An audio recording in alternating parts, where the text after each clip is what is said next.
Good morning students. Lockdown ई पाठशाला DC Ramgarh में आपका स्वागत है। आज हम कक्षा 7 के विज्ञान के पाठ श्वसन को समझेंगे। पाठ में सौम्या अपने दादा दादी को लेने के लिए बस स्टॉप दौड़ते हुए आती है। तो दादी उससे पूछती है, सौम्या तुम हाफ क्यों रही हो? तो सौम्या बतलाती है, क्योंकि दादी मैं दौड़ते हुए आई थी इसलिए हाफ रही हूँ। हम भी अक्सर देखते हैं कि लगातार अगर कार्य करते हैं, लगातार ज्यादा सीढ़ियां चढ़ते हैं तो हम हाफने लगते हैं। तो ये लगातार कार्य करने और हाफने का क्या संबंध है? क्योंकि लगातार कार्य करने के लिए हमें ऊर्जा की आवश्यकता होती है और ऊर्जा हमें भोजन से मिलती है, परंतु भोजन से ऊर्जा को विमुक्त करने के लिए श्वसन की आवश्यकता होती है। तो श्वसन की परिभाषा हम क्या कर सकते हैं? वह प्रक्रिया जिसके द्वारा ऊर्जा, भोजन में संचित ऊर्जा विमुक्त होती है, उसे ही हम श्वसन कहते हैं।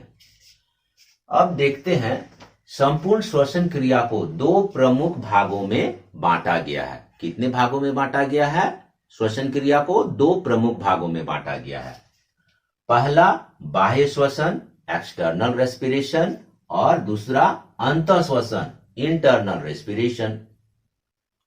बाह्य श्वसन में होने वाली क्रिया को भी फिर दो भागों में बांटा गया है। जो बाह्य श्वसन है, श्वसन दो भागों में बांटा गया, बाह्य श्वसन, अंतः श्वसन। बाह्य श्वसन को भी फिर दो भागों में बांटा गया है। श्वासोच्छ्वास, जिसके अंतर्गत प्रश्वास इंस्पिरेशन और उच्छ्वास एक्सपिरेशन आते हैं, तथा गैसों का परिवहन ट्रांसपोर्टेशन ऑफ गैसेस। तो अब ये श्वासोच्छ्वास, प्रश्वास, उच्छ्वास, ये सारे टर्म को हमें समझना है, ये क्या होते हैं। श्वासोच्छ्वास ब्रीदिंग, सांस का अंदर लेना और सांस का बाहर छोड़ना ही श्वासोच्छ्वास ब्रीदिंग है। सांस का अंदर लेना इसे हम प्रश्वास कहते हैं। प्रश्वास इंस्पिरेशन, और सांस का बाहर छोड़ना, जब हम फेफड़े से सांस बाहर वायुमंडल में छोड़ते हैं, ये उच्छ्वास हुआ, एक्सपिरेशन। इसके बाद गैसों का परिवहन, जो हम ऑक्सीजन युक्त हवा फेफड़े में अंदर लिए, वो विभिन्न कोशिकाओं तक उसे पहुंचना है। तो पहुंचने में कौन मदद करेगा? कुछ न कुछ तो चाहिए जो विभिन्न कोशिकाओं में ले जाए।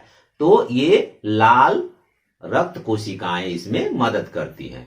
ऑक्सीजन को फेफड़े से सभी कोशिकाओं तक पहुंचाने का कार्य लाल रक्त कोशिकाएं करती हैं, और वहां कोशिकाओं में ऑक्सीकरण, ऑक्सीडेशन प्रोसेस की क्रिया के कारण जो कार्बन डाइऑक्साइड बनता है, उसे वापस फेफड़े तक लाने का काम भी लाल रक्त कोशिकाएं करती हैं।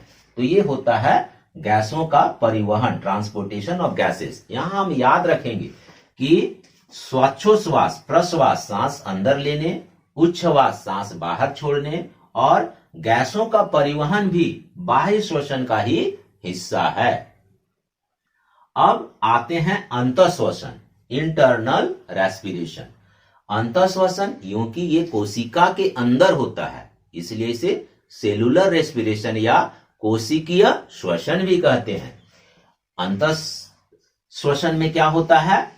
जो भोजन ग्लूकोज के रूप में कोशिका में होती है, ऑक्सीडेशन, ऑक्सीजन की मदद से जो ऑक्सीडेशन प्रोसेस होता है कोशिका के अंदर, उसके कारण कार्बन डाइऑक्साइड, CO2, H2O जल और ऊर्जा विमुक्त होता है OTP के रूप में, और यही ऊर्जा हमें कार्य करने के में जरूरत होती है। अब अंतः श्वसन की क्रिया भी वायुव्य श्वसन भी हो सकती है और अवायुव्य श्वसन भी हो सकती है। वायु श्वसन एरोबिक रेस्पिरेशन। वायु श्वसन में क्या होता है? जो भोजन ग्लूकोज के रूप में है, वो ऑक्सीजन के साथ ऑक्सीडेशन प्रोसेस के बाद कार्बन डाइऑक्साइड, जल H2O और ऊर्जा विमुक्त करती है। ऊर्जा ATP के रूप में। ATP का फुल फॉर्म होता है एडिनोसिन ट्राइफॉस्फेट। और अवायु श्वसन एनएरोबिक रेस्पिरेशन, इसमें ऑक्सीजन की अनुपस्थिति में श्वसन की क्रिया होती है। वायु श्वसन ऑक्सीजन की उपस्थिति में जो श्वसन होता है उसे हम वायु श्वसन कहते हैं, और ऑक्सीजन की अनुपस्थिति में जो श्वसन होता है उसे अवायवीय श्वसन कहते हैं, anaerobic respiration. Anaerobic respiration east में होता है, जिसमें ग्लूकोज, अल्कोहल, कार्बन डाइऑक्साइड और ऊर्जा में टूटता है, और यह क्रिया बियर या अल्कोहल बनाने में हम उपयोग में लाते हैं। उसमें एनारोबिक प्रोसेस के द्वारा ग्लूकोज को अल्कोहल, कार्बन डाइऑक्साइड और ऊर्जा उससे मिलता है, तो बियर और अल्कोहल बनाने में हम ईस्ट का इस्तेमाल करते हैं। और कभी कभार हम देखते हैं कि लगातार कार्य करने से हमारे शरीर में ऐंठन सी आ जाती है। तो ऐंठन क्यों होता है? वो भी हमारे पेशियों में अवायवीय श्वसन के द्वारा ही होती है। हमारी पेशियों में क्या होता है, जो ग्लूकोज है वो आंशिक रूप से टूटती है लैक्टिक एसिड में और ऊर्जा, क्योंकि हमको अत्यधिक ऊर्जा की जरूरत पड़ती है और ऑक्सीजन उतना पूर्ति नहीं हो पाता है, जिसके कारण हमारी मांसपेशियां अवायवीय श्वसन करती हैं और ग्लूकोज को आंशिक रूप में लैक्टिक अम्ल और ऊर्जा में तोड़ती है, और ये लैक्टिक अम्ल के कारण ही हमारे शरीर में ऐंठन होती है। तो ये कभी कभार देखते हैं कि हमारा शरीर में मसाज करते हैं या गर्म पानी से स्नान करते हैं तो ये ऐंठन कम हो जाता है। तो उससे क्या होता है, जो लैक्टिक अम्ल रहता है वो पूर्ण रूप से कार्बन डाइऑक्साइड और जल में टूट जाता है, इसलिए हमें आराम महसूस होता है। एक बार फिर से हम देखेंगे, इसमें बहुत सारे प्रश्न आ सकते हैं। बाह्य श्वसन का हिस्सा, इसमें याद रखने वाला बात यह है कि गैसों का परिवहन, ट्रांसपोर्टेशन ऑफ गैसेस, बाह्य श्वसन है। सांस के अंदर लेने के लिए टर्म है प्रश्वास। सांस के अंदर टर्म लेने के लिए टर्म क्या है, प्रश्वास, इंस्पिरेशन। सांस बाहर छोड़ने के लिए कौन सा टर्म हम यूज करते हैं, उच्छ्वास। सांस का बाहर छोड़ना उच्छ्वास।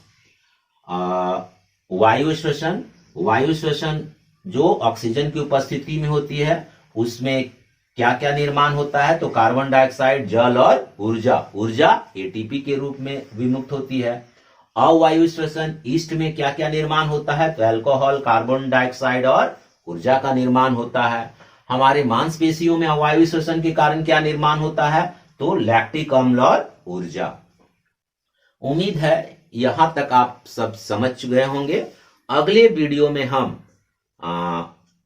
प्रश्वास उच्छ्वास की क्रिया को एक गतिविधि के द्वारा समझेंगे तथा अन्य जीव जंतुओं में कैसे श्वसन की क्रिया होती है उसे भी हम समझेंगे। धन्यवाद।